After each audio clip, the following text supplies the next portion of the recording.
there's regardless of if there's any financial reward or not, but the fact that people like you give us this kind of feedback and you talk about the fact that it impacts your life positively, we are really, really happy. Thank you for the feedback as well. Kemi, are you ready to go?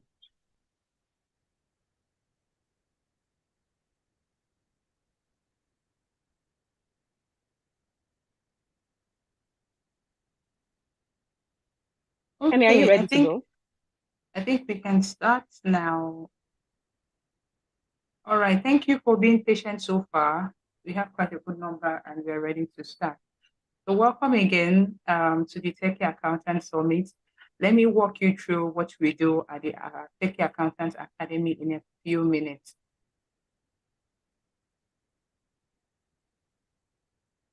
Okay, so the Techie Accountants is a global initiative and we are aimed at empowering finance professionals at all levels of their career. Does that sound familiar? So if you're an entry level or you're a mid-level professional, the Techie Accountants always has a package for you.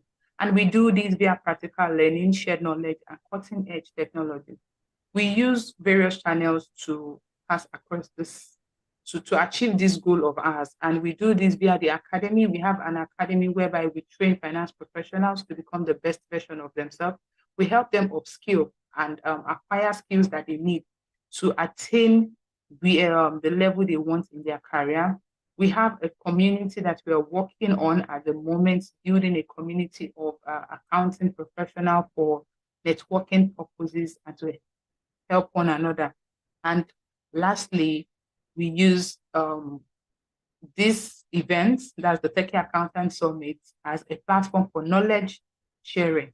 So we help professionals upskill at all levels of their career via these channels.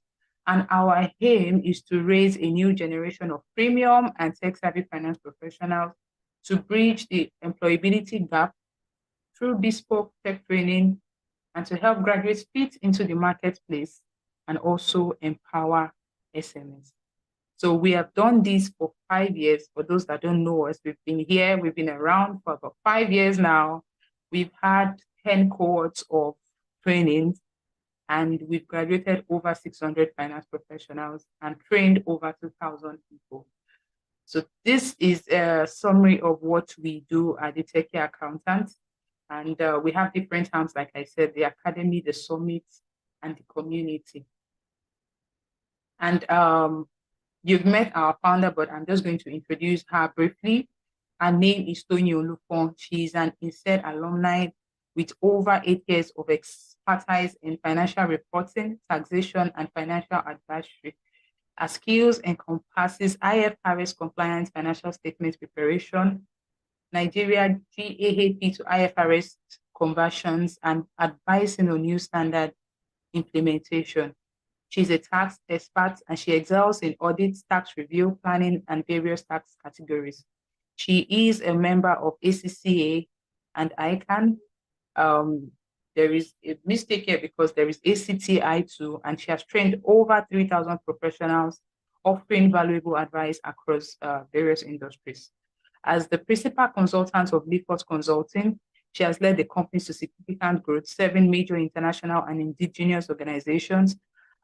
Impactful contributions extend to consultancy roles with the World Bank and SEC. She is the founder of the Techie Accountant Initiative, focused on bridging educational gaps in finance and fostering professional growth. Can you use the chat box to celebrate our founder, because the idea came from this person and everything that you see that we do today started from this one person, and over the years he has driven this vision even up to the point where it is today. So at the Techie Accountants Academy, these are some of the trainings that we do. We have the Becoming a Techie Accountant course. We have the Data Analytics for Finance Professionals.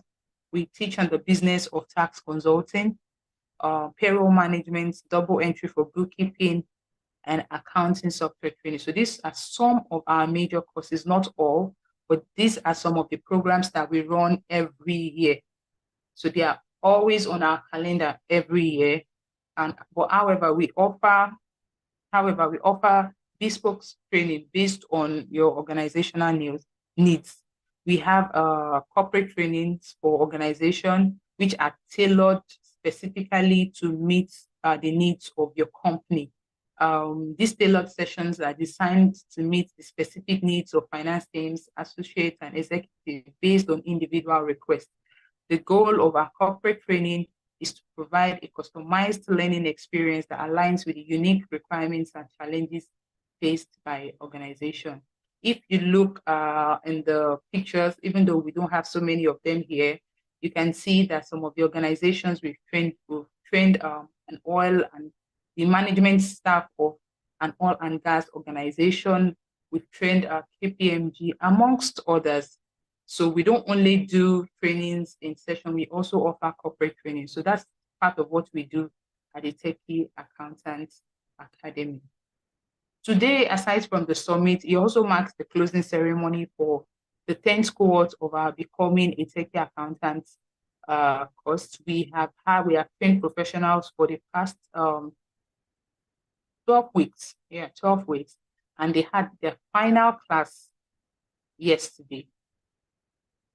And so today is also an avenue for us to celebrate them, as well as also have our speakers talk to us about the chosen topic.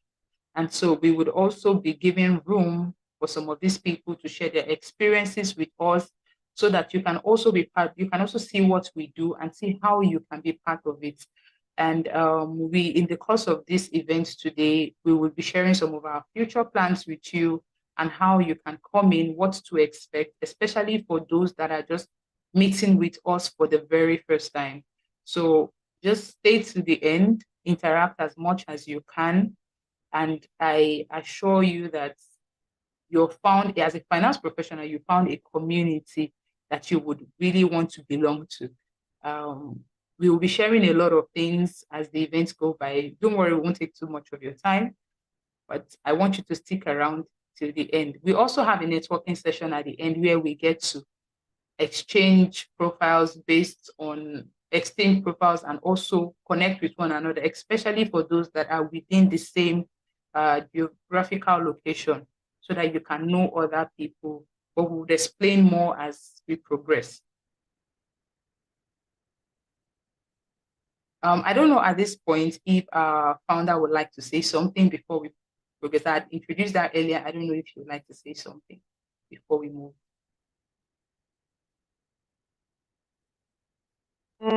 No, please. You have the floor. When it's my All right. time to speak, then I will say everything at that point. Okay. So we have a few minutes before our speaker will take the floor, and we'll just take a few minutes to listen to what a participant of our training has to say, just so that we are not the one telling you or blowing our trumpets, quote and unquote. We have people who have been through this training, and I want them to share their experience with you, so you get to know more from the participants' view. I promise you that this is not scripted. So we're just going to bring her up now, and then she's going to, we just informed her that I would be bringing her, so she's going to say it as it is. We're not in the court of law. If not, I would have asked her to take an oath. I'll let that pass. All right, just a minute while I'm...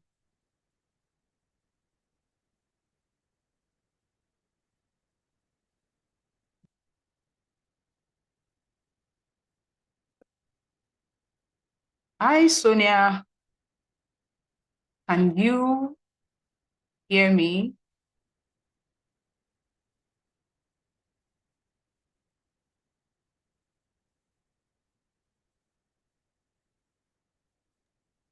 Oh.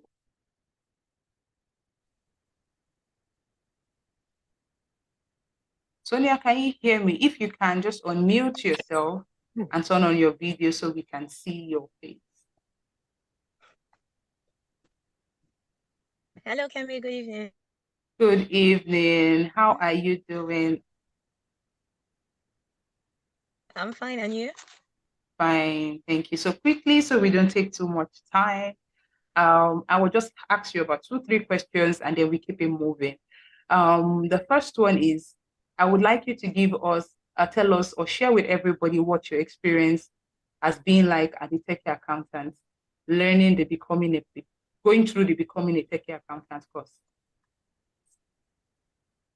All right. Good evening to everyone again. Just like you said, my name is Sonia John, and I'm from Nigeria. To briefly answer that question, to go through a course as such as this, one we need to have intentionality of what you are going in for and grit. So, at the very basics, I'm someone that if told something, I would like to have an understanding of what it's all about. And as just being a fresh graduate from a university, that is the post-COVID-19 period, basically we were rushed out of school so that the school calendar won't be ruined and they will return back to their normal way of doing things. And basically at that point, we already started noticing that what we are being taught in school, the theory, it's going to be far different from what the future of work had for us. So we're already making moves on how to bridge that gap. And in the midst of all that, we had some organizations come to us through that missions, but when they got us in, what they used us for was quite different from that. And at that point was where I met the founder. That was where I was introduced to the Techie Accountants course. So that actually gave me clear purpose. We had training in so many facets of learning through the accounting standards, the accounting software, Microsoft packages and all, and it's really been an interesting and exciting learning journey. Okay, thank you, Sonia.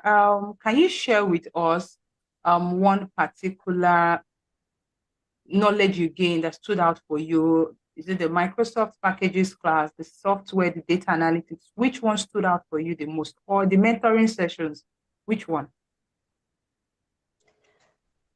Okay, to answer that question in particular, all of them stood out for me, I won't lie to you. But there was just something that the mentoring session had to bring to us. Because aside from you learning what you should as an accounting or finance professional, you have some aspects whereby you need to learn maybe the people skill. And that session actually gave me an extra boost because, for instance, on LinkedIn, I had not been active for the past 1 year. But when we had some of the professionals talk about maybe how to make a move, your confidence and all, so it really gave me a boost. So I would say the mentoring session. Yeah, and I think I can testify to that because I have been seeing your posts on LinkedIn. So you took action Yes, immediately after that mentoring session. yes, I did. Yes. Okay, so would you likely refer us to somebody else? Or what would you say to somebody else who is contemplating joining us? Okay, I would highly recommend this course to everyone, especially if you want to upskill and you just want to take yourself through a learning journey. This course would highly be recommendable for you. You have a lot to learn, and aside from the learning journey, you have the privilege to network because of the community here. All right. Thank you very much, Sonia. Thank you for your time. And we wish you all the best in your career journey. One more question. Aside from the mentoring session, the core skills you got, maybe the hard skills like the data analytics or accounting software training, has there been anyone you had to implement during work? Yes, yes, the data analytics, yes. Okay. I have that too because basically during our data analytics, they took us through an Excel course. So that was one takeaway from it, even through the shortcuts and all. So I have that to implement, and also the accounting skill, accounting software rather, when we're taught the into it. So those two were really of much value to me. And also the accounting standards, because at the very basics, those are the understandings we have for any practical application we have. Thank you very much, Sonia. Thank you.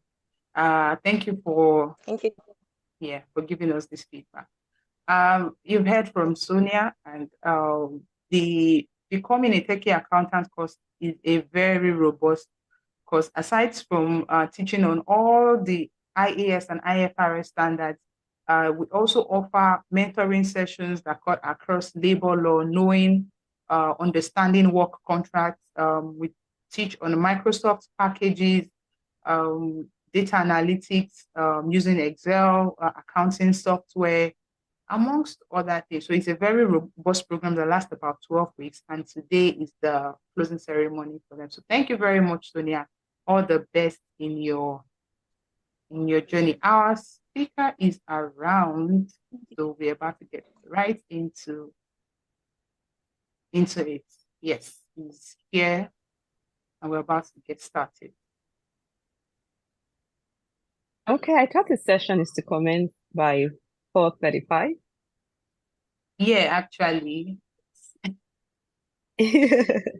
But before we read his bio and introduce the topic, yes. I'm sure it will be around that time. Yes. So, okay, before you read his bio, because you will be reading his bio, but I wanted to give more background about the speaker beyond his bio so that people, like, if you intend not to take this session seriously, please take it seriously. Our guest speaker today is someone that genuinely loves humanity, and not just that, is committed to supporting and impacting lives, in every way possible for him. Is someone that you should listen to. Is actually my mentor. So in case, I know that a lot of you tell me I'm your mentor. So I'm just letting you know that your mentor too has a mentor. So you can imagine meeting, someone that is my mentor.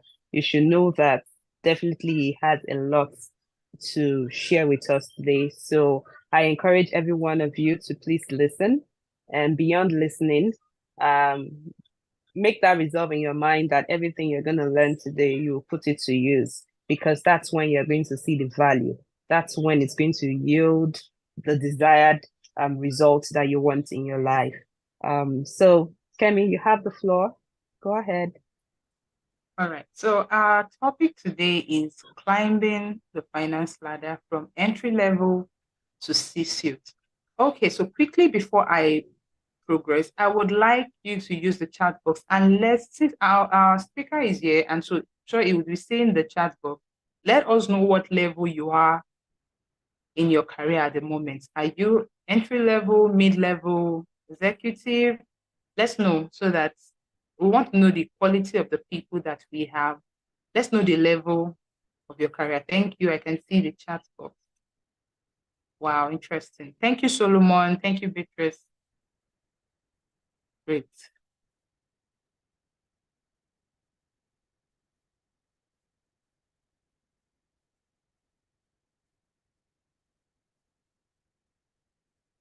Yeah, we have entry, another entry, mid-level, mid-level, mid-level. Oh, manager. Manager is mid-level. Yeah. So I think entry level and management level, CFO. Interesting. Oh, we have a C-suite professional here. That's good. Entry level. Please keep the responses coming.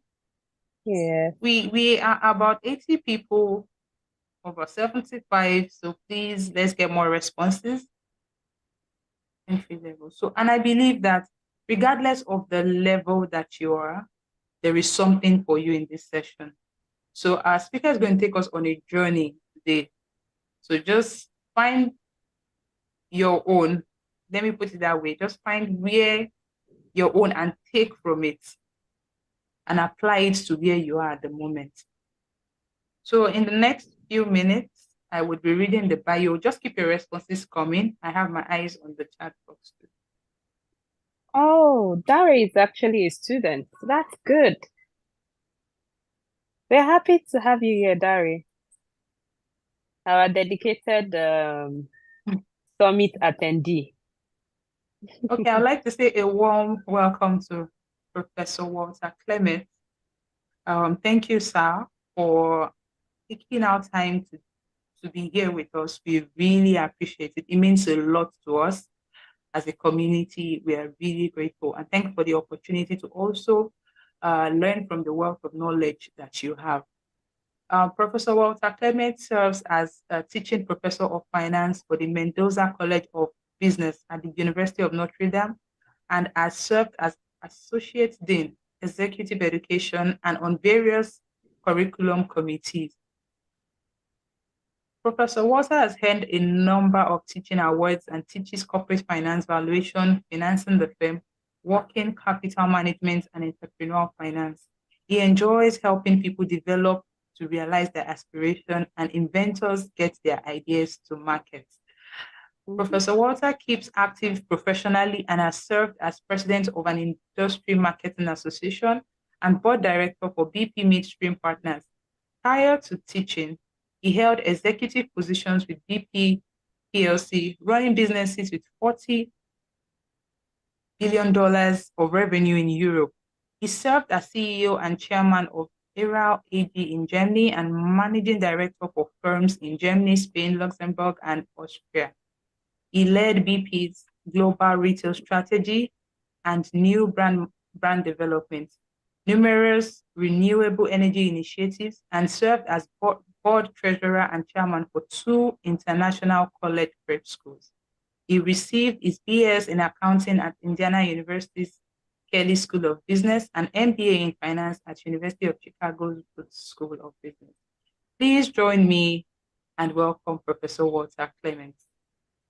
Please, I need to see the energy in the chat, please. You going by this bio, you know the quality of the person that is here with us. Well, thank you very much. Thank you so much for inviting me. I'm very impressed with the number of people participating and how dynamic you are making the summit via the use of chat and the guests. I'm very honored to be here because I know this is the end of your rigorous 12-week program, and you're the 10th cohort for the Techie Accountant, and I'm one of you. I began my career in accounting, and I never imagined the many turns, all good, that it would take to where I am now. And you're doing something that I think is so vital to that journey, which is continuous development. And you get that through training, the relationships you're building as part of the Techie Accountant. And something impacted me very early in my career. I was 23, 24, and I had received my accounting degree. I started working for an energy company, Amoco Corporation, based in Chicago, in an accounting job. And I worked with some people that were 50 years old, 53, 54, and they didn't like what they did. They couldn't wait to be 65 years old so they could retire. And the impact that had on me at that very early age was, I want to continuously develop myself so that if ever I don't like what I do, I change it. That I want to be in a position to be able to take control of my destiny. And how do you do that? By being the best you can possibly be, performing, always enhancing your toolbox through training and development. And I was fortunate that I love learning, and I think all of you do too. So you are well on your way already to doing what I'm talking about, which is continually invest in yourself, in your skills, and then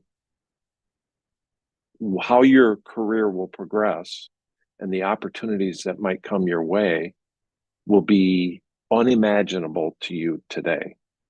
So, and I want to give you a little bit of a picture into my journey, what I consider to be the ingredients for that journey. And it's my journey. So everybody's journey is different. I had no clue or idea that I would be doing what I have done in my career. It's been a continuous journey of learning.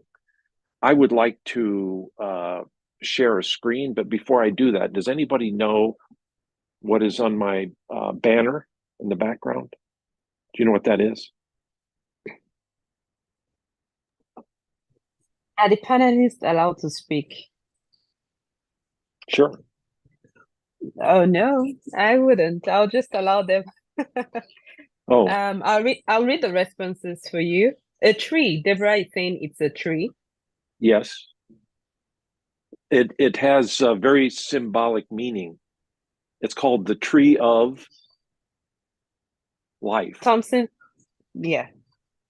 A The tree tree with a of life. symbol. Mm-hmm. And I thought that that was symbolic of this topic. And I'm going to share with you why I say that. Okay. Let me see if I can get going here.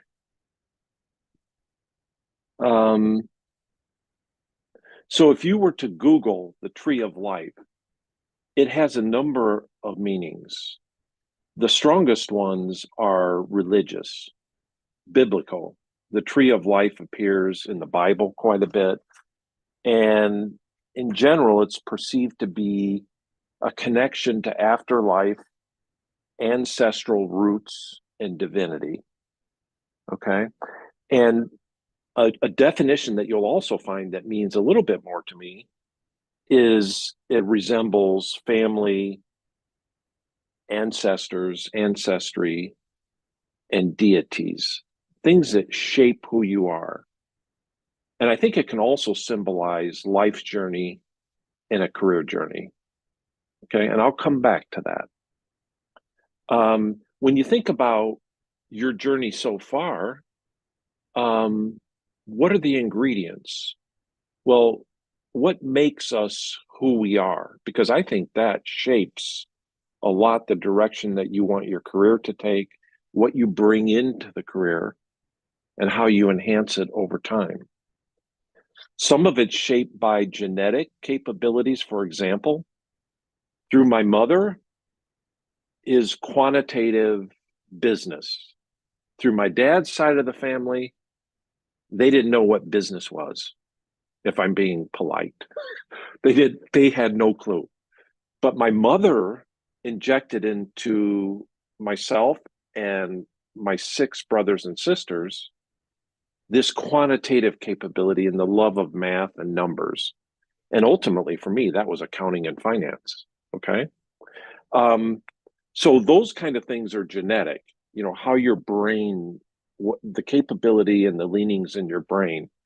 And then later by values that are instilled in us from our families, our experiences, the relationships we have, and learning, what we learn along the way. And then that manifests itself in actions, things we achieve, failures we have that we learn from to make us better going forward. And a big one is how we embrace change.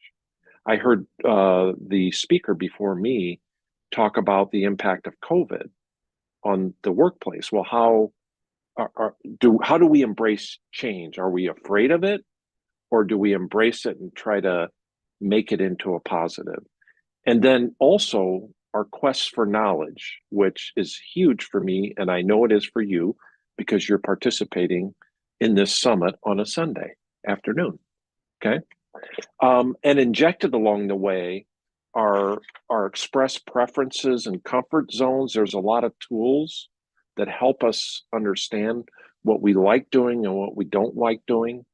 Our approach to change, again, and learning and development. So you'll see learning and development and knowledge in all 3 of those right off the bat when you're very young, early on, and throughout your career, learning and change.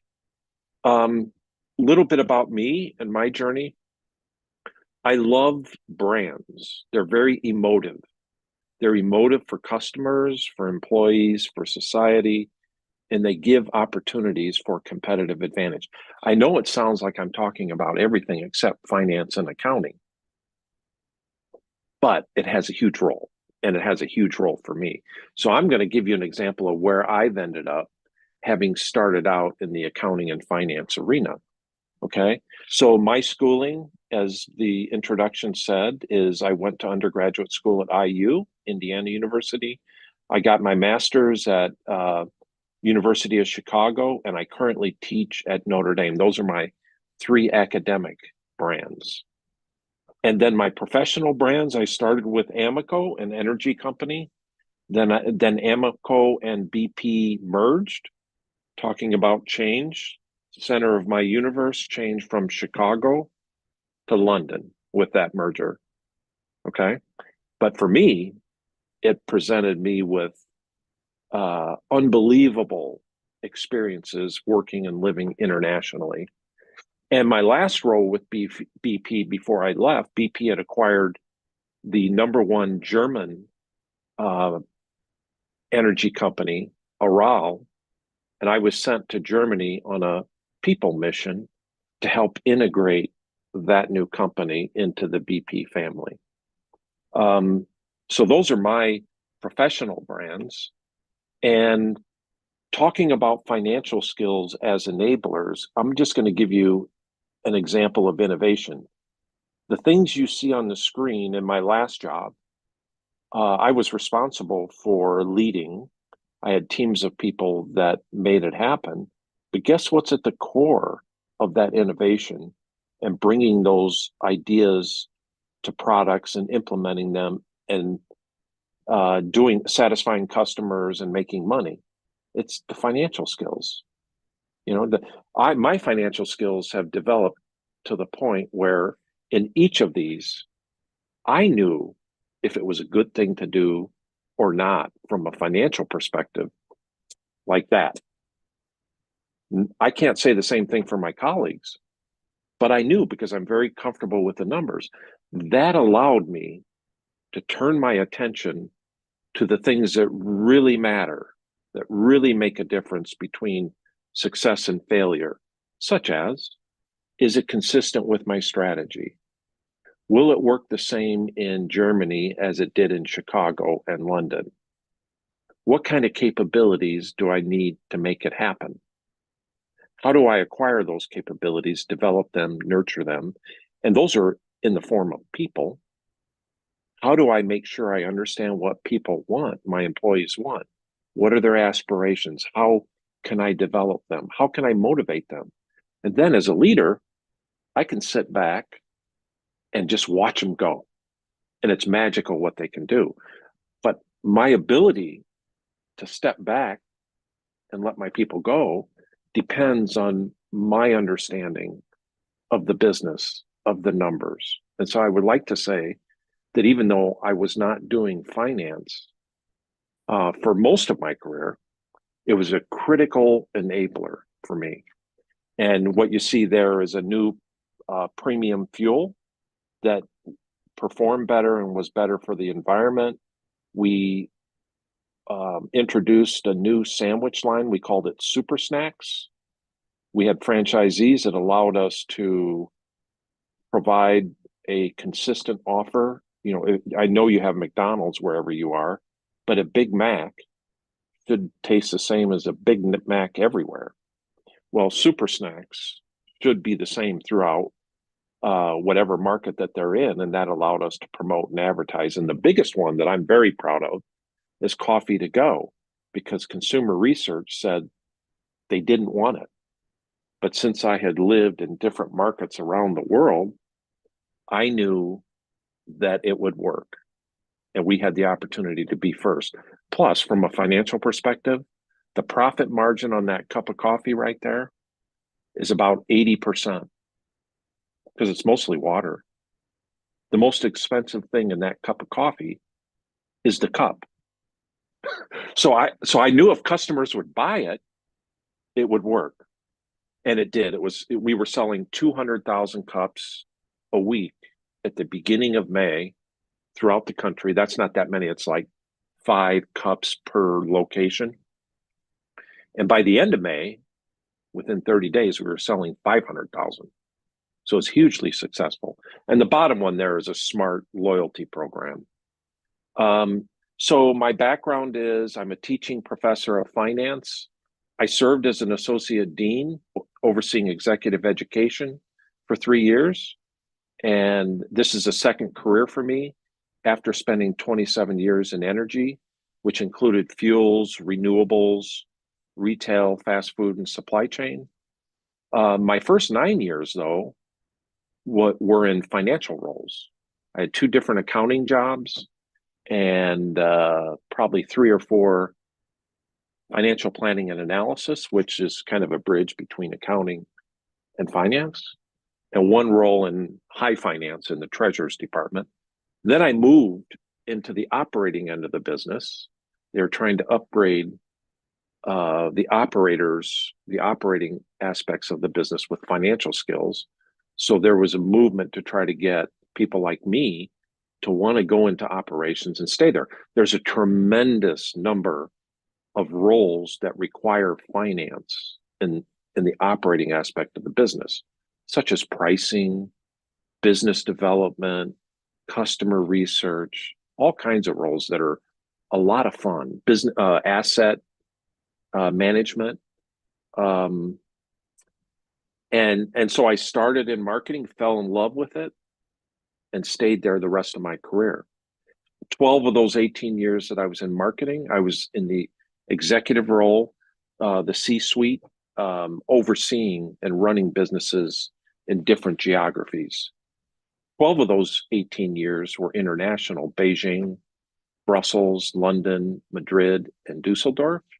When I was in Dusseldorf, Germany, I oversaw our business in Germany, Switzerland, Austria, the Netherlands, Poland, Luxembourg. This is important for all of you, I believe. I held 17 different positions during my career, those 27 years. 14 of those I specifically asked for. I was not a pain in the butt in my asking of them. I just, you have annual development conversations with your supervisor. That's your opportunity to let them know what you want. Otherwise, they don't know. I had people say to me, Walt, you were so lucky to get that job in Madrid. How did you get it? I said, I asked for it. And I said, have you ever asked? And invariably, people will say, no. And I say, well, how in the world do you expect them to know what you want? You got to tell them. And there's a nice way to do that without being a pain. And 3, I didn't ask for. My company needed me to do something. 2 of those jobs I didn't like so much, but my company rewarded me. Message there for you. Sometimes you're in a job you don't like. Don't view it as forever. And then one of those jobs was my first job in marketing. I didn't want it, but I fell in love with it and I stayed there the rest of my career. So my journey, that tree, those branches, I had no clue what those branches would look like when I first started. My career is one of making sure, number 1, I perform. Number 2, I continuously develop my skills through training and experiences. And then number 3, when you're in a job, I look around and I say, hey, maybe I want to do that next. Then I get to the next job. I mean, that's the story of my career is, hey, I think I'd like to work internationally. And because it was like the tree, like the branches on the tree. It's influenced by the roots, the trunk, who I am, and my experiences, which are all those branches. One feeds the other. So over the right-hand side, you just see my role that I've had since I started teaching. I'm in my 14th year, and I keep doing other things along the way, such as I was an associate dean.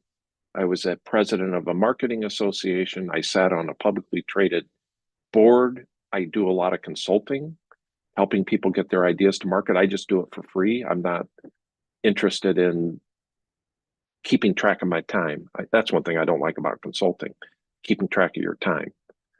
I do it because I'm very interested. And then these are my brands in terms of the type of roles I've had. I'm not going to read them individually, but that Aral one, the person that introduced me, it just says techie accountant. What is your name? The name of the person that introduced me? Is that Kemi? Her name is Kemi. Yes, Yes, that's Yeah, Kemi. Kemi. Oh, hi, Kemi. Thank you so much for helping me. You're the one I've been corresponding with. Yes, Okay. I'm happy to help. So she said $40 billion of revenue for that role I had that encompassed the countries you see there. It was the Oral brand in Germany. It was the BP brand everywhere else. That Petit Bistro was our fast food brand, and we had a number of franchisees. And then my favorite job was when I lived in Madrid, and I oversaw our business for Spain, Portugal, France, Greece, Turkey, and Cyprus. My favorite job, I think, because Madrid's a great place to live, but also it was a special time for our family. We had 4 children, and all of us were there together. We were there for 4 years. It was great. And also, it was because of my team. My leadership team, which I created, had 6 men, 5 women. Don't try to add all these numbers up because I'm going to miss it by a little bit. 1 American, me, 1 Brit, 3 Spaniards, 2 Portuguese, 1 French, 1 Cypriot, 1 Greek, and 2 Turks. And the reason that was so great is because that team was so diverse. I had local people running local business, and we come together to think global and share best practices, and we would do that in English. And the Briton and I were the only 2 with English as our native language. So it forced generous listening, which is a undervalued communication skill, but it was my best. It was amazing what the people did. Okay, I'm going to keep going. Let's see. Here's some work I did as an associate dean regarding a career journey. Okay, I don't know if these letters, in terms of job level, if you recognize them, but if you see down at the bottom I'm going to show you a graph. I'm going to add a few things to this graph. But there's class levels of jobs, and a lot of company use something that is called the Hay job evaluation method. Okay, and that C-suite refers to those levels from D up to CEO. I left BP as a level C, and that's that C-suite. There's bands within each of those letters. Okay, senior leadership, and I saw through the chat, some of you I would consider to be the F and the E, and the CFO would be up at the top there, right? And the type of training, what I'm going to get at is the type of training and development that there's some that permeates all levels, and then there's some that is specific development as you progress on your journey. G and H tend to be where the first level supervisory positions, and I and J tend to be the level coming out of university. So my very first job, my first 2 or 3 jobs with Amoco, I was at that level. Then I was promoted to a supervisor, and then to senior leadership. Okay, so I'm going to show you a little bit of a graph over time. Okay, ideally, if you want it, not everybody wants it, but it looks like that, right? You progress over time. You notice I don't have anything on the x-axis. There's no years. And I know I should finish at 11 or at 5, correct? Is that right? Yes, Or Prof. 505? Then yes, I Okay. think 5:05. Then Okay, so that we have good. enough time to ask you questions. Right. Okay. So you notice there's no years on the x-axis. That's intentional. This is conceptual, this graph. Okay. And then if you think about the kind of training that you should have access to, either with your company or be seeking on your own, would be things like public speaking. You may have had a class at university, computer training, especially if there's specific computer languages that you need to do your job, company specific learning about the industry and the company that you're working for, performance management, how to set goals, how to set milestones, keep track, keep you focused on achieving those goals and how that gets rewarded.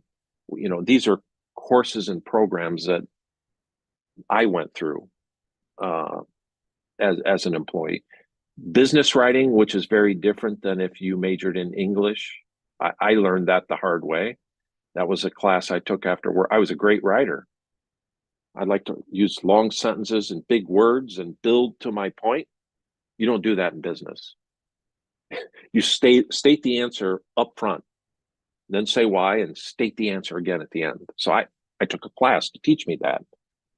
Safety and legal training, depending on the industry that you're in. And that next one is really important. Some of you are Association for Chartered Accountants, ACCA. That's you, Toyin, right? Is it Association Yes, for yes, Certified? that's me. Yes, that's me, but it's a UK certification, but Right. it has international recognition. So Correct. for each country there is an accounting body. They have their own bodies.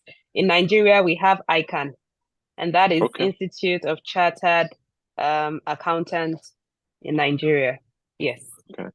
And I'm a certified public accountant. That's something in the US that if I'm not licensed because I've never practiced, but the big four like Ernst and Young and Price Waterhouse and Deloitte and KPMG and many others, they have CPAs that are licensed to do audits on company. Well, you know, what better time to get certified than when you're close to your training?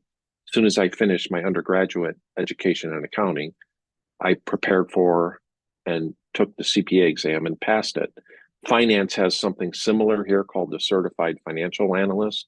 So there's many different types of certifications. And even though I never used my CPA directly, it made me a much better accountant. It made me a much better business manager to understand how my actions affected the financial statements. And graduate school, MBA, Master of Science in Finance or Business Analytics. Okay. Then I'm going to, this training could apply to the next level. So some of this training is cumulative. Some of it you can benefit by taking it again later, like legal training. I was, pricing. I ran pricing for a while. I was involved in pricing. There's a lot of laws and regulations associated with pricing that it's good to get reminders about that. So some other ones are, I'm not going to read through all these, but maybe that next level, supervisory training, leadership assessment and coaching. Those are the two on the top. Ethics and values-based leadership. Implementing, you're more likely implementing at this level, culture change, business model change, a restructuring to the business, acquisitions and divestments. And you get into some of the softer skill training like consensus management versus contention. What's the right balance between the two? How do you manage in a matrix organization? And especially for the people that don't have our background, when I say our, I mean all of us, they need to understand accounting and finance, right? So anyway, there's a number of types of training, especially as you get to the leadership level. More of it is the soft skills, and then I'm going to go to the C-suite. So every single year, I went through training on different topics. My company would send us for 1 week to various universities for a specialized sort of concept training like innovation or culture change or climate change. But there's a list of them. Okay. So this is work I did as part of being the Associate Dean for Executive Education to try to identify how what we do fits, especially with the C-suite and the supervisors and managers. Okay. Something else we did, and I don't know what the representation is of men to women, but I mentioned that my leadership team was 6 men, 5 women. And by the way, my family's fully diverse. I have 2 girls and 2 boys.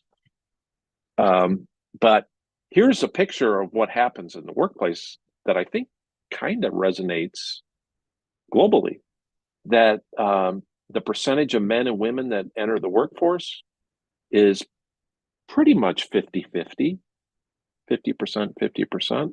I know it varies by country. And then along the way, for a number of reasons, women's career trajectory doesn't grow on average at the same pace as men. There's a bunch of reasons why, down there in the lower right. And that's, you know how you've heard of the glass ceiling? I've read a really good article on something called the broken rung. So that prevents women from ever getting to the ceiling, to be able to knock on the glass. And it's things like biases and blind spots, confidence, preparation. It's harder for women to take time away from family for work because they bear the children. And one of the things I'm very proud of is we created a program in partnership with 5 universities to offer a suite of weekend training and development. It sounds a lot like the techie accountant in a way, where people are working, but they carve out time for training. And the goal was to elevate women and underrepresented people to senior and executive leadership. And, you know, if things worked out, prepare them to want to come to the University of Notre Dame for an executive MBA. Okay. So my tree of life, my roots, some are genetic, some from nurturing, some from early experiences, the love for learning, the quantitative, genetic, and I would say treating people with dignity and respect. That this is what really forms the trunk. My family, my education, my values, care for people. I have a mentor, be a mentor, and my drive for continuous improvement. And my branches in my tree of life are the things I've achieved and failed at, my experiences, both professional and personal, and the satisfaction I had out of working in different parts of the world and learning about histories and cultures and things like that has been the joy of my life. My relationships, my community. And that tree doesn't really show this, but they have seedlings, right? They drop seedlings in the ground, more trees pop up. That's my family, it's my students, my employees and teams that I've worked with that I still keep in contact with, and hopefully all that I touch. That's my aspiration. Okay. Here's an example of somebody that worked for me that I had an idea. I expressed it to her. She made it happen. And it was offering a premium fuel in Spain. And she ended up on the cover of BP's global annual report the next year for her achievement. And it was a fuel that was better for your car and better for the environment. And I'm just going to show you this. I'm about ready to finish. I don't know if you can see this too easily, but this one was our fuel. It's crystal clear. It looks like water. The one in the middle, the one that's in the middle is yellow. That's what competition offered. And the difference is this vial of tarry looking substance. So it's better for the environment and it performed better. And that's an example of what Pilar introduced. And my mentor, as Toyin mentioned, she's a mentor for some of you. And my mentor, you know, you ought to make contact with her if you ever want to, but it's Anna Catalano. I worked for her twice.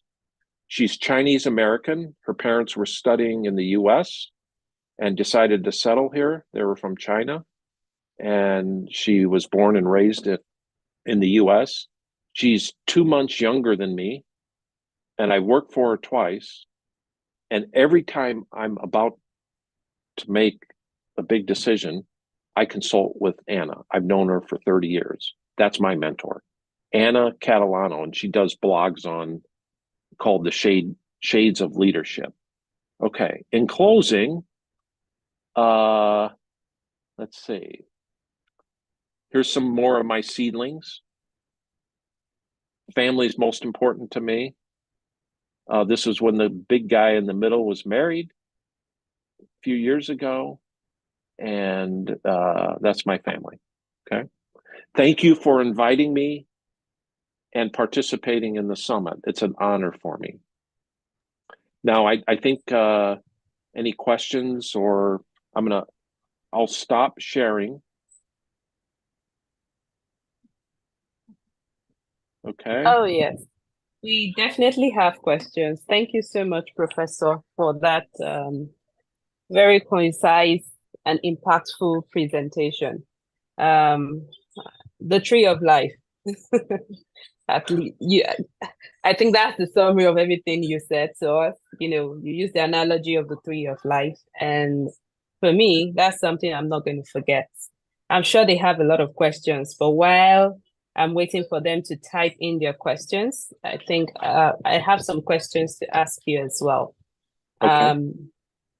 For every professional, I think for most professionals, we all have the desire to move up. And I think as humans, not even just as professionals, we want to always make progress with our lives, and that's what gives us fulfillment. That's what makes us feel like we're doing well. And not just that as well, I also know that most of the time we want international opportunities as well, and that's something I saw in your presentation that you really, really you were able to achieve. How were you able to have that level of exposure? Now, why am I saying this? I know you're an American, and you even schooled in the US as well, but somehow you were able to penetrate the European market, the European corporate world. How were you able to do that? I know you said you asked for the job, but you started from the US. So how were you able to make that leap? Because I'm sure that there are a lot of people that are hoping to also make that leap in their career journey. Well, when I was exiting undergrad, I had two offers. One was for a public accounting firm, and one was for Amico. And I chose Amico because to me, it was very important to have a product or a service and a brand. And I wanted a very complicated business. I like complexity. If the business is complex and you can make it simpler, you can differentiate yourself and create value. So when I went to work for Amico, and then my second job, I had one of my responsibilities was a product line that was in Europe. So I started to see the influence on decisions of the global nature of a business. And when I was getting my MBA at night, I took some international business courses, and that created a desire for me to work internationally. And I was on the track to go to Hong Kong on the financial track. And then that's when they offered me a job to go into marketing, which I didn't want, but I took it knowing that might have ended my ability to work internationally because we didn't have international business in that part of our business, the marketing service station business. And but then a few years down the road, we started to do things and develop business internationally. So I was able to go to China. And then we merged with BP, and day one of the merger, I was in Europe. So, but I did not get my passport until I was 28. The first time I was on a jet was when I was 21, and I didn't like to fly. And I started working internationally when I was 35. So it worked out. I always wanted it. I expressed an interest in it, and the opportunity presented itself. And at first, when I was slated to go to Hong Kong, I thought we needed to get our children back to our home country by the time they were in primary school. But that turned out to not, my mind was changed because I saw how great of an experience they had. And there were many other families that were doing something similar. But I would say advice would be, try to work for a company that's global, right? I mean, if you're if your company isn't global, maybe you sell globally, you can maybe travel for your company. But if it has global operations, then that creates the opportunity to work globally. And adjusting to working internationally has challenges. I love them though. And one thing that I found that resonates globally, how you could take classes that teach you, and I did. In this culture, do this, don't do that. In this culture, do this, don't do that. But I can tell you one thing that resonates everywhere. If I'm there because I want to be, and I'll try the food, I'll like it, I'm interested in you as a person, I'm interested in the culture, the history. If that's the case, that globally, people will do anything for you. It has to be genuine. You can't fake that. If they sense that you're there because you have to be, you were sent there by your company, you don't try the food, they'll wait till you leave. You won't get anything done. But and you know what? All those do's and don'ts, the don'ts, if you make a mistake and do a don't, they're very forgiving. If you show that you're interested in people and they're who they are you proud of who you are? Yes, you are. And if I show genuine interest in that, anything's possible.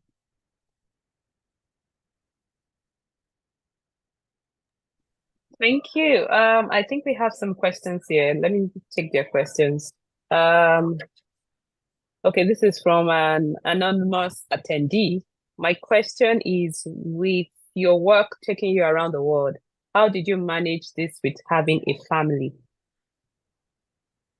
Very good question, because I knew families that weren't so successful. I think I was lucky, first and foremost, that my family was up for it.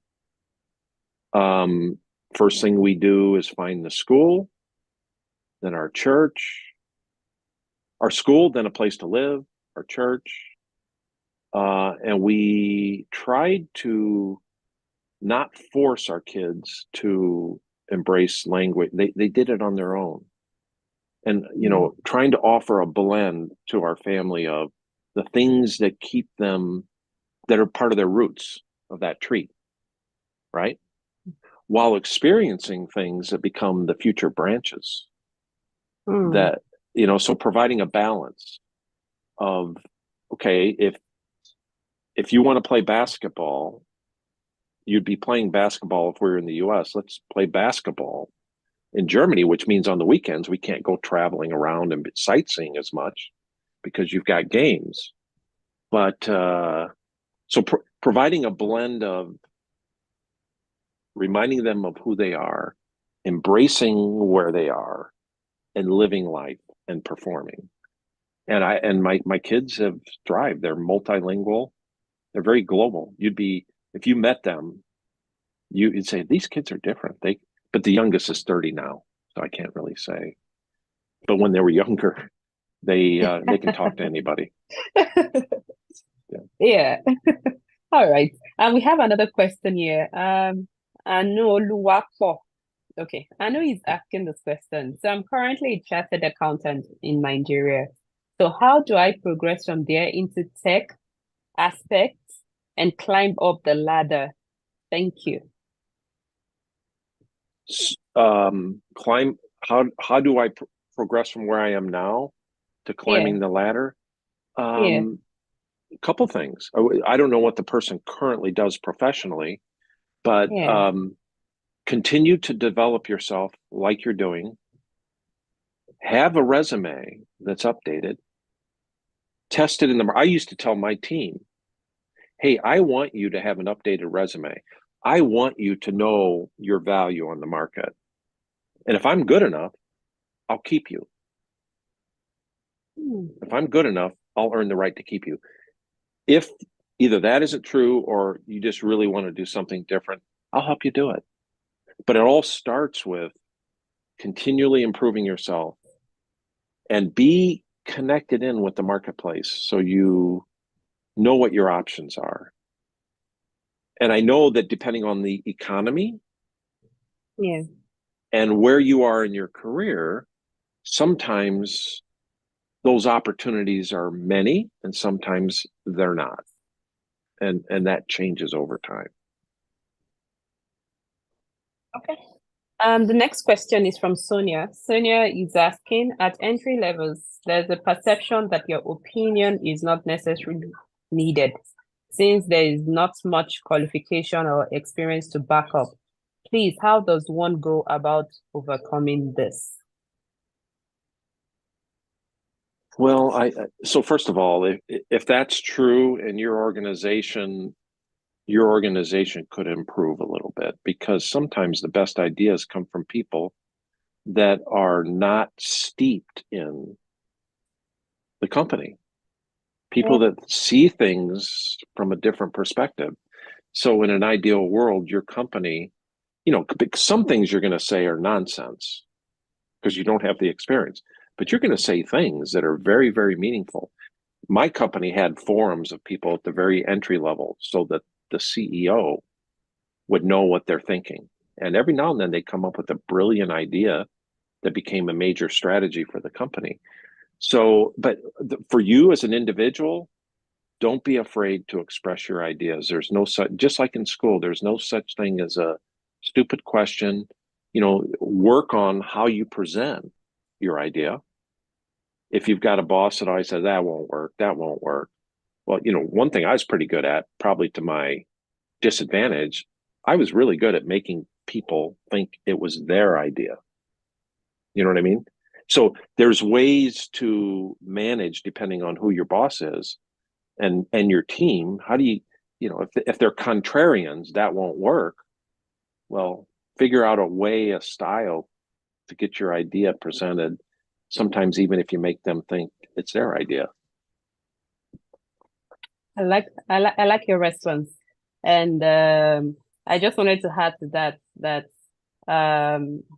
a lot of this, our question actually has to do with, for every country, there's a culture, and there is a cultural undertone in a question as well. And that's why I love your response, because you give the balance to it, which is you have to find a way to communicate it, even if you make it look as if it is their idea. At the end of the day, what's most important is for you to be certain that your ideas are something that can work. And the moment you see that it works, whether it is seen as you bringing the idea or the management bringing the idea, that gives you confidence as well, in your ability, and that gives you the push that will move you forward in your career. So, okay, we have another question here. How does one get confidence? Because I guess to go higher, especially in the workplace, confidence is required. Well, so I was told throughout my career that I could be more confident. My leadership style was different than a lot of people's. It's more sensitivity. What do people want? How will it affect people? Most of my peers at the C level weren't like that. They just want to make a decision. They're the boss. They move on. And I was told a few times during my career, the first time was when I was 26. Walt, you should be more like so-and-so, who was more verbal and pushy. And I was a supervisor, first level supervisor at that time. And I thought, oh God, I probably need to be like that, but I don't know if I can, because that's not me. If I have to be that way, then this company isn't for me. The next time I was told that, I'd say I was C-suite, I was level D. And by then I was comfortable with who I was. And somebody said, you should be like so-and-so. And I said, John, I'm sorry, I can't. I'm comfortable with who I am. And it had never stopped me from progressing. So the message there is be yourself. Don't try to be somebody that you're not. Confidence grows with experience. I could still be more confident, but it didn't hold me back. I'm more confident the more prepared I am. That comes through training and development. I will just say one thing, like when I was recruiting one time, I'd been working for 7 years. Somebody said to me, how many jobs have you had? I said, 3 or 4. They said, oh my God, that must be stressful. And I thought about it and I said, you're right. It can be. But if you're climbing the learning curve, because I started a new job, it's stressful because you don't know enough. Then you conquer it. That feels pretty good. Then you add value. And after you're up here for a little while, then it's time to do something new. And I said to the person, while this is the feeling of ignorance, and it doesn't help my confidence, I want that feeling as often as possible, because guess what it means I'm doing? I'm learning. I'm learning. So if you take that feeling for what it is and say, hey, yeah, it feels bad, it's stressful, I don't feel confident, but guess what? The other half of that is I'm learning. And have confidence in that. The more you learn, the better you will be. Okay. We have another question. We still have more questions. Sorry, please. I was looking at on our YouTube if we had any question there, because we're streaming on YouTube as well. But there's no question there. Kemi, please, can you help me with the next question? Okay, I think I've seen the next question here. I've seen the question here. Okay. Yep.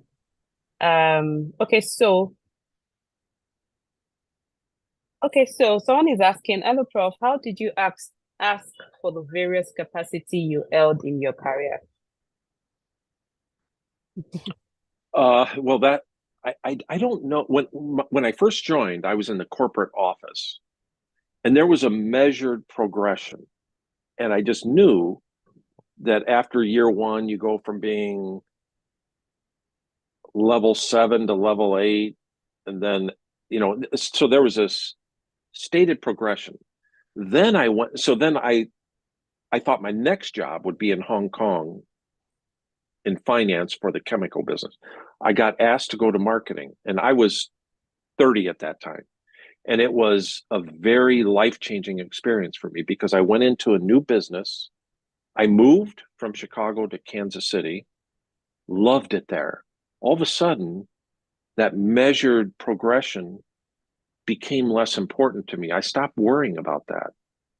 And to learn the marketing business, if I'd have stayed in the financial track, I would have, I just don't mind the slope of the curve. I would have continued to advance. But by going into marketing, I needed to learn the business. So I lateraled through, and I was a level E or F. I was level F at that time. I lateraled through 4 or 5 jobs to learn the business. And I didn't really care because I loved it. And then I got triple promoted. So I caught back up, if not went past where I would have been if I would have stayed in the financial track. But my message there is a couple-fold. Try to enjoy what you do. Don't worry so much about the levels. I probably worried about that too much when I was early on in my career. If you perform, if you develop, it takes care of itself. You do have to be clear on what you want and ask for it. So it's a blend of all that. I didn't worry so much about the level. I knew what job I wanted. I asked for that, and continued to invest in myself. And it kind of worked its way out, to where, and I ended up leaving my company at the C level because it was time to come home for family reasons. And I didn't want to do the job that it was pretty much the only job at my level that was available at the time, which was to run auditing. And I didn't want to do that after having run businesses for a long period of time, Yeah, makes sense. I like what you just said, regarding, just becoming a person of value, meaning be good at what you do, be outstanding, give it your best, and it will just take care of itself. I think sometimes we want to plan our lives. Sometimes, and what I've realized is that clarity only comes with movement.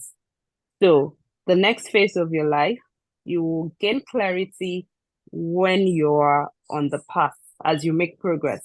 But if you are at this level, let's say you're at the entry level now, and you're already thinking of, oh, C-suits, C-suits, C-suits, most likely you will not even get it because you're not focusing on the main thing that you're supposed to focus on at the moment. And what is that? Which is to lay a very solid foundation for yourself. There's something you should know about Prof. Yes, he went into marketing.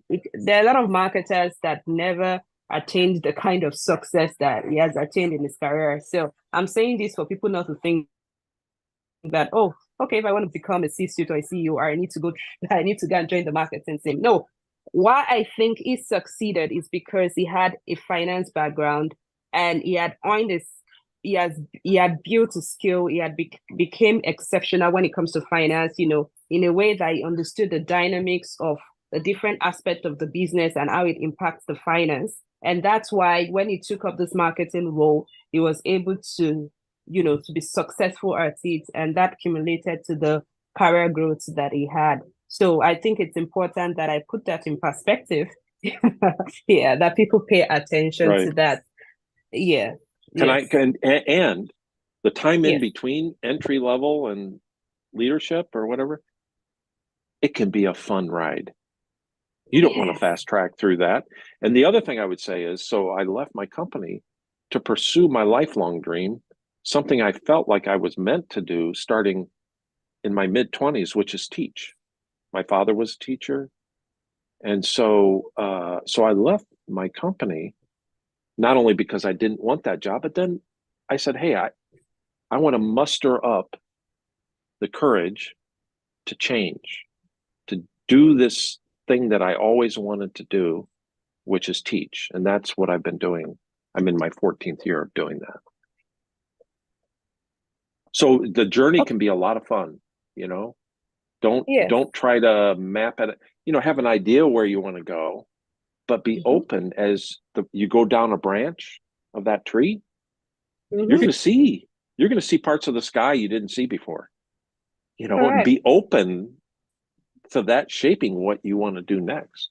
You don't want to fast track. You don't want to fast forward to the end. Okay. There are some questions here that I think it's even I'm better suited to answer the question because professor cannot relate with this. And let me read this one. As an entry level, how do we manage work and studying, especially for a person who has just got an accounting role? I want to get necessary certification. Professor is already up there. Well, no, I did that. I studied for the CPA when I first started working, and I started to take a review course by Becker. I don't know if they are. So that was for the CPA. And since my head was getting flooded with so much information, I waited. I decided, okay, I can't do this at the same time. So then I started 6 months later after I felt like I had some command over my job. But you're right. I mean, if you are working full time and you're studying for something, it's hard. But for me, working just wasn't enough. For my brain, I wanted to challenge it other ways, and that was trying to get certifications and things like that. But you're right, it's not easy. Okay.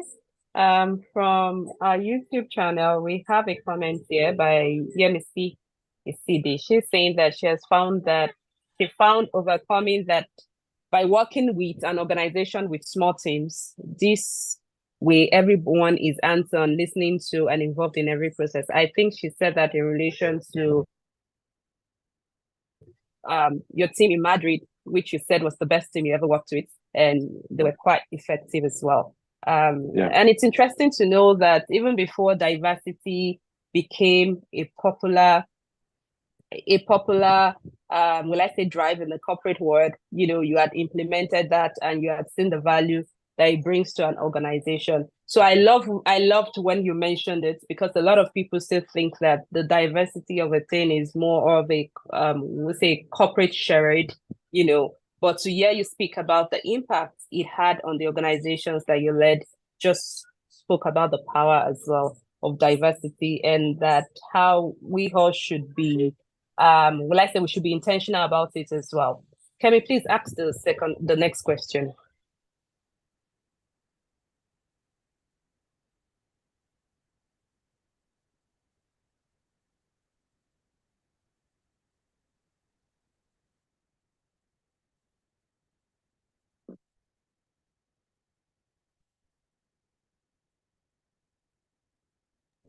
Kemi, please, can you hear me? Please, can you go ahead with asking the questions? Yeah, okay, sorry, my mic was. Yes. Oh, was muted. I am studying accounting and also at the professional level of ICANN examination. What is your advice for me to have a career in finance? Well, first of all, just to say one thing about the certification. So you know how I mentioned that I had my first job in accounting, and my third job was as a cost accounting supervisor. And then when I needed to come back to the US, my company asked me if I wanted to run auditing. And I'm thinking, where in the world did that question come from? And when I first started looking into teaching, they said, do you want to teach accounting? We really need somebody to teach accounting. And I thought, where in the world did that come from? I only did 2 jobs in accounting. It's because I'm a CPA, I'm certified.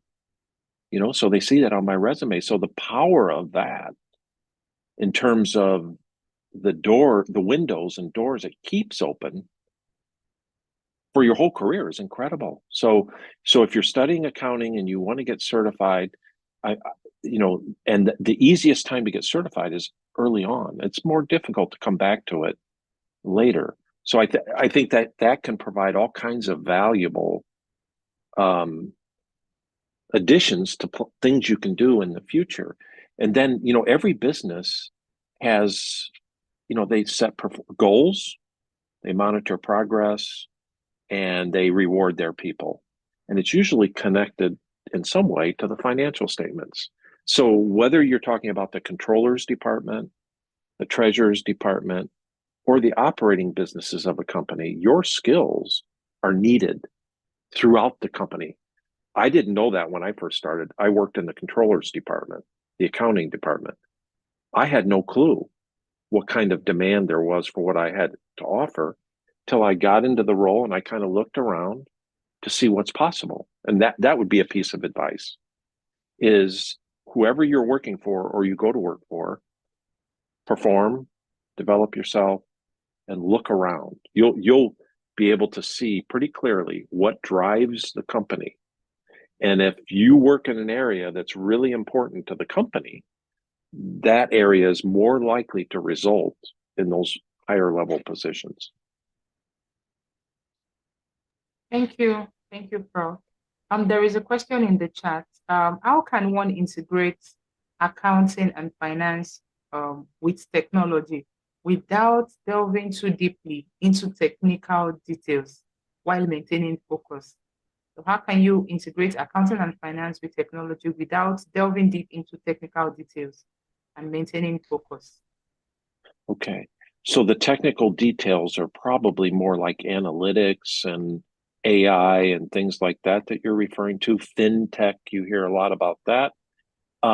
If it's a business that has a product and a service which is not tech, right?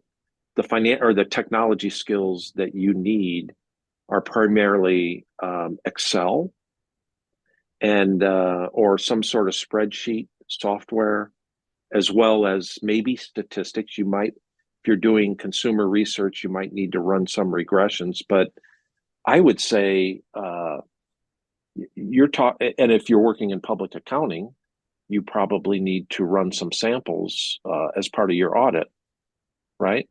But I think you would want to be thoughtful in the type of company you work for if you don't want to get, and I don't know if that's your question, but if you don't want to get too deep, if you don't want to be involved with AI or writing code and things like that, well, then the company you might want to work for or the industry you might want to work in, products and services that are not tech. I'm pretty good with Excel. I was around when it first came about, so I had to learn it, and I've followed it through its generations. And I help my students. I would say I'm better at Excel than my college students because I've had more of it. I can do it on a Mac. I can do it on the PC. But I don't know if that answers your question. It's not. I might have interpreted incorrectly. But all right. Yeah. We have some more questions. What is the best strategy to remain focused in an organization where roles are being switched within short periods? Yeah, that is tough. Companies, one thing that bothered me in my company, and I think a lot of them are the same way, they like to restructure every 2 years. They like to change things every 2 years, or maybe even more frequently. And it might have, there's good reasons for it, but sometimes it's somebody who's new in the position, the leadership position, just wants to change things to make it their own for the sake of change. And they don't take into account how unsettling that can be, both for people and customers. If you're constantly throwing the balls up in the air as a company and trying to make sense out of it, it can be tough. And I tried to minimize how I did that. But I would say if that's happening to you, like it happened to me all the time, I tried to approach it with openness to change, to try to see the good, to try to facilitate the change, and try not to think of, hey, I used to own this. This was mine. Be free and generous with teaching whoever's going to be doing it to make sure it doesn't get lost. And then embrace what it is that you're going to be doing new as a learning experience. So the piece of advice I would get is try not to feel like you're losing something. Try to focus on what you're gaining and make it happen. Because if you cling to things that you used to have, that,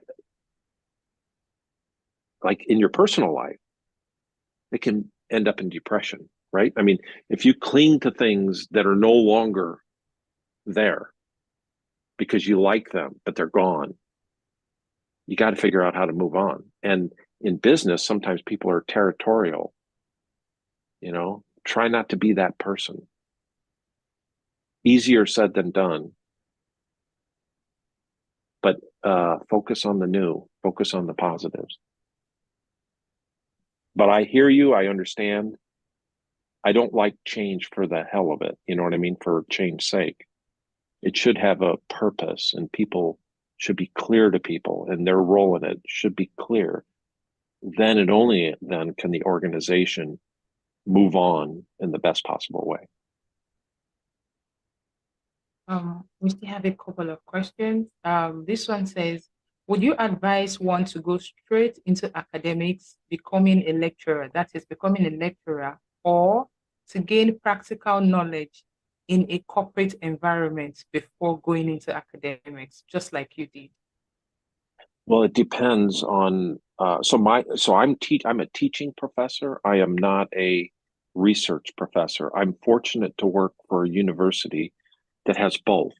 So people that would have pursued their PhD relatively soon after undergrad, and then they get on the tenure track, they're at the leading edge of academic thought in their field. Okay. So we give that to students. Then we also give to students someone like me, who I've applied it. Now, I couldn't do what I'm doing without a PhD early in my career. My PhD is in the School of Hard Knocks, which all of you are going to have at some point in your life. But the School of Hard Knocks, which is experience, right? So, and I know the theory because I studied it and I continue to study it. So the students get a blend of both the theory and application, and then they can use their critical thinking skills to get the most out of each. But unless you wanted a career in teaching, like at least in my world, I would have had to get a PhD to do that earlier in my career.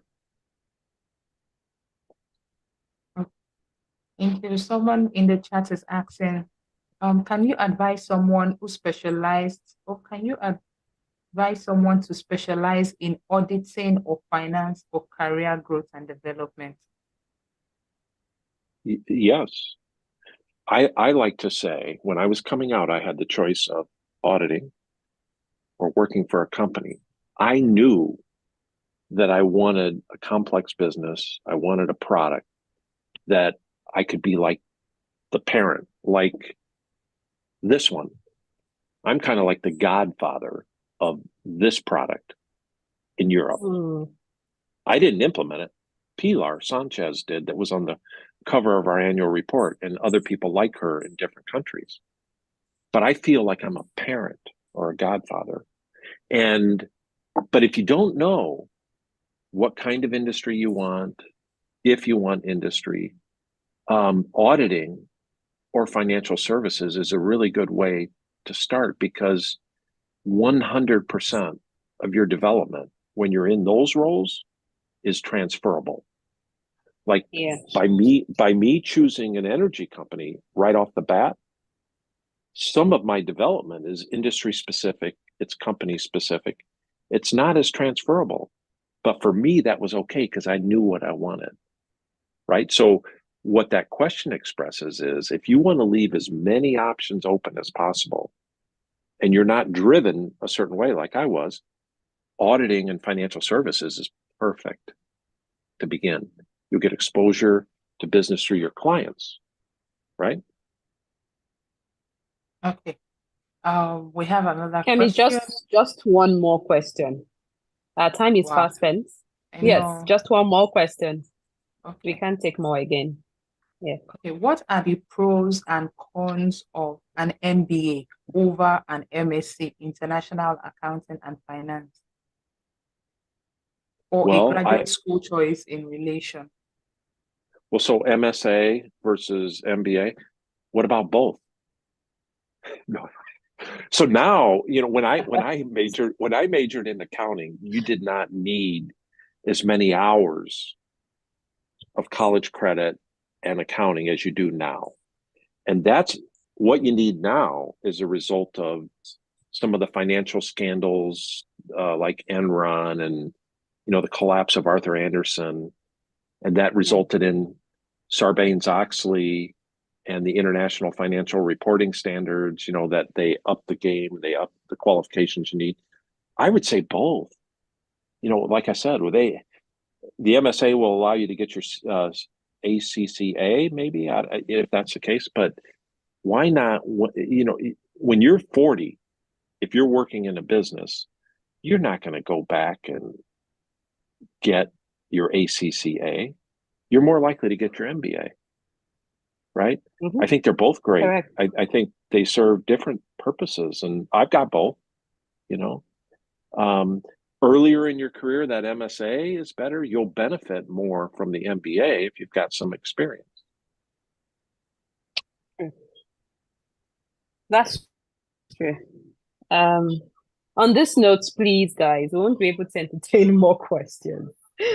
And yes, we won't be able to entertain more questions. Thank you so much. Hey, Toyin, if there's any more out there, if you want to take a picture of it, because I think once I log off, I won't see them.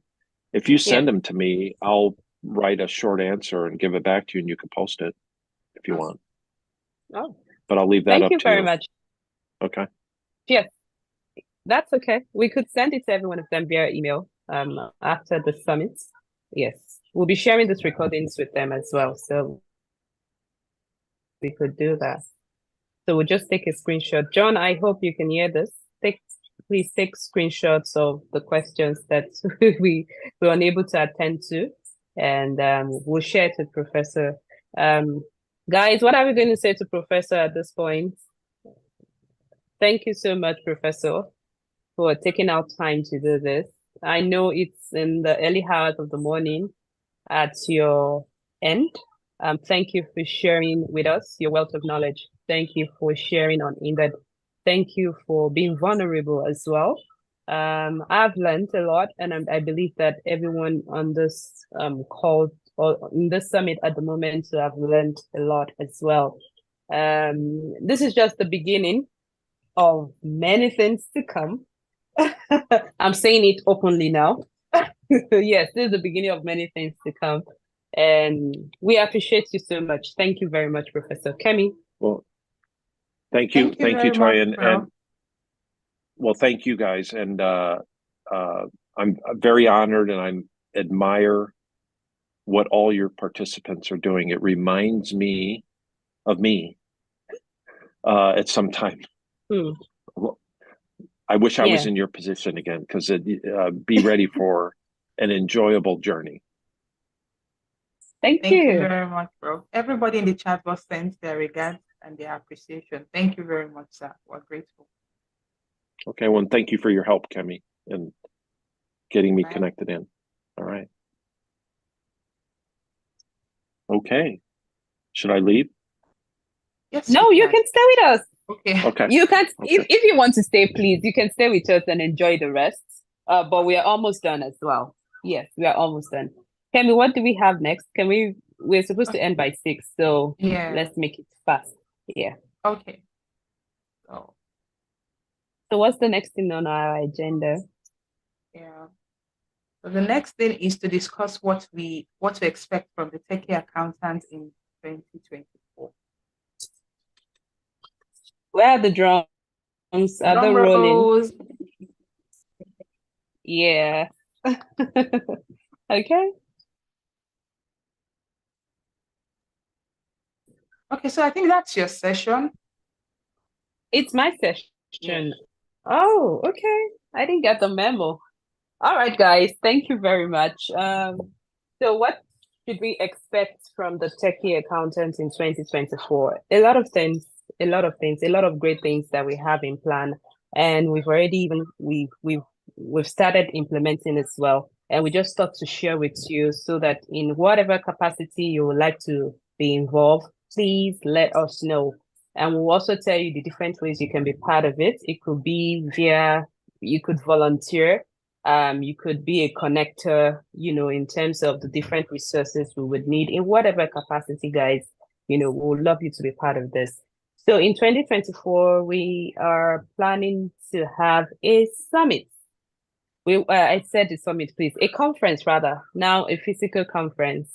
And we're going to live stream it as well. But we want to have a physical conference whereby we bring together industry leaders, thought leaders and experts, in different areas, but especially in the technology that is changing the way we work. This is one area that we are very passionate about because we know that technology is changing a lot of things and our profession is not left behind. And we also want to empower, finance professionals in Africa in a way that we are at the forefront of this technology. So at the moment, in my own opinion, we are actually we are behind. We are behind in terms of adoption. And I think most of the time it comes from the fact that we do not even know, let alone knowing how we can be part of it or how we can move that conversation forward. So we intend to have a physical conference that has to do with accountants, finance professionals, and technology as the game changer that we all have to embrace. So watch out for 2024. Also, we have a grant. In that conference, we intend to give grants also to finance professionals that are trying to create tech-based solutions, to enhancing or the way we work. At the moment, we have some solutions, yes, but they don't really solve the problem in the most, let's say, in the most concise manner. Beyond that as well, we also want to inspire and empower finance professionals that you do not just see, being an employee as a career path. Why don't you see yourself as an innovator? Why don't you see yourself as an inventor as well, right? So we want to inspire finance professionals that, hey guys, yes, we know technology can do this. Why can't you come up with that solution? We want to inspire you in that way. Now, I'm sure that some of you are asking, oh, I don't have tech skills. I know someone asked that question as well. You necessarily don't need to have the tech skills because even the people creating the solutions that we're using at the moment, trust me, they have zero zilch foundation. I mean, finance backgrounds, So basically what they do is that they have co-founders that probably brings that value to the table. So the question is, why can't you do the same? Why can't you also get a co-founder, that has the technical or the technology skills that is needed to build the solutions? So this is me already inspiring you that you start looking, if in your line of work, probably you've seen there's something that you do and it wastes a lot of time, and you've been thinking about the fact that no, there should be an easier way to get this done. Actually, there is an easier way to get it done, especially with technology. So that's one area, and we want to be giving grants, to such finance professionals that have chosen to solve problems and not just to complain, but to create, viable solutions that can make our work better. At the same time, also, we are going to be having an award ceremony. Now, we want to, and the whole idea of the award ceremony is to appreciate, every finance professional that is adding value to the organization that they work with at whatever level that they have. So mind you, our awards is not just for the C-suites. No, it's from entry to mid-level. That's a combination of all the awards that will be given out. And it has to be based on merit. So your HR must be the one nominating you, or the CEO of the company. And so, guys, if you've not been in good times with them, that means you've not been doing the good work, and you still have enough time, to straighten out that part. But once we give award ceremony, as I said, as a way to just add value to our profession, that we matter a lot, and which is the truth, we matter a lot to a lot of organizations, and we want every finance professionals to see themselves in their light as well, that they matter, that they add value. And we also want to let you know that at whatever level that you are, you can add value to an organization. And yeah, so please watch out for that. Soon, I think on our social media platform, we'll be calling for the award nominations and things like that. Please be on the lookout. In case you've not connected with us on any of our social media platform, make sure you do so that you stay abreast of all the things that we have. Okay, so Kemi just shared our contact details. Yes, our email address as well. You can reach out to us, and we'll be willing to listen to you, support you, and to answer whatever questions that you may have in whatever way. I'm sorry, guys. Please, can you still hear me? Yeah. Yes. Okay. Yes, we'll be willing to support you. Now, what do we need from you guys? As I said, we want you to be part of the conference. It's a big one that will be happening, and we need support. We need your participation. We need people to volunteer. We need people to connect us with even organizations that we may want to be speaking with. So, guys, if you're willing, to be part of this in whatever form, please send us an email. And we'll take it up from there. And beyond that, I think I'll just leave us with these words as a way to wrap up the whole summit, which is the journey to a successful career, right, is not. Sorry, please, I said the journey. No, the path to a successful career is a journey. And while you're on that journey, make sure that at every point you enjoy it. It's very, very important. And beyond that, at whatever level you find yourself, also make sure you perform and you continuously develop yourself. And by so doing, it's inevitable that you're going to have an outstanding career growth and progression. Thank you very much, guys, for joining and for being part of this. Thank you. Yes. Oh, Prof, I just reiterated everything you said.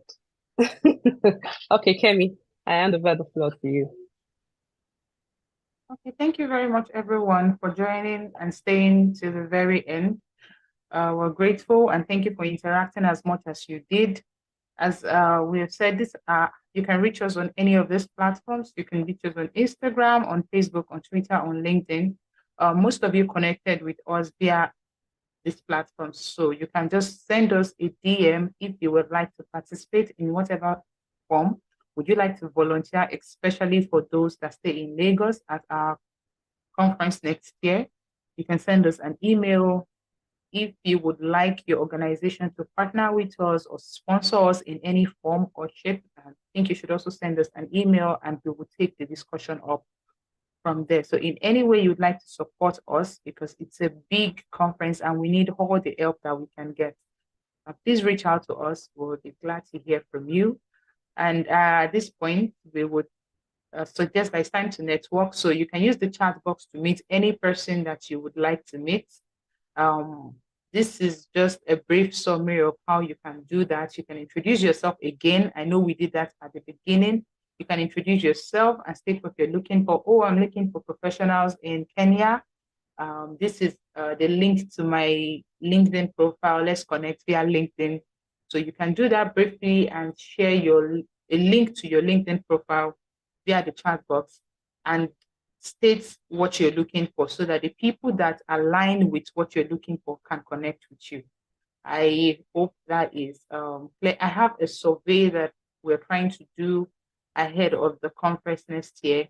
I will share the link also in the chat. Please take a minute to fill that survey. It would help us decide also as we plan towards the conference. So use the chat box at this time to network and meet people, especially people that stay in the same geographical location as you. So you can just drop your name, your location, and what you're looking for. Oh, I'm looking for finance professionals in Lagos. Let's connect. I'm looking for finance professionals in anywhere in Nigeria. Let's connect. And you can do that via the chat box. I would be looking out for your comments. Thank you. I can see the thank you. Thank you very much, guys, for staying to the end. We're grateful. Yeah, Kingsley is looking for professionals in Lagos. So Lagos people connect with Kingsley via LinkedIn. I need to see more profiles.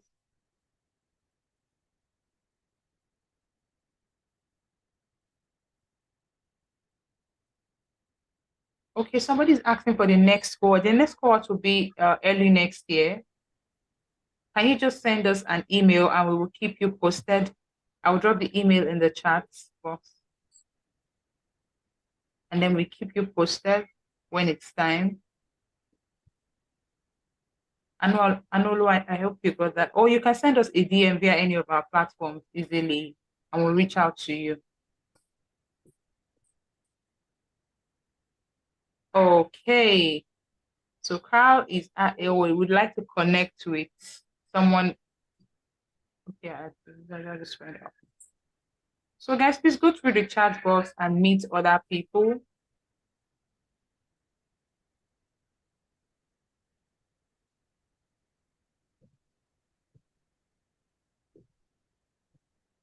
Okay, Solomon, how can they connect with you? So it's better you share a LinkedIn profile link and then let them connect with you via that link.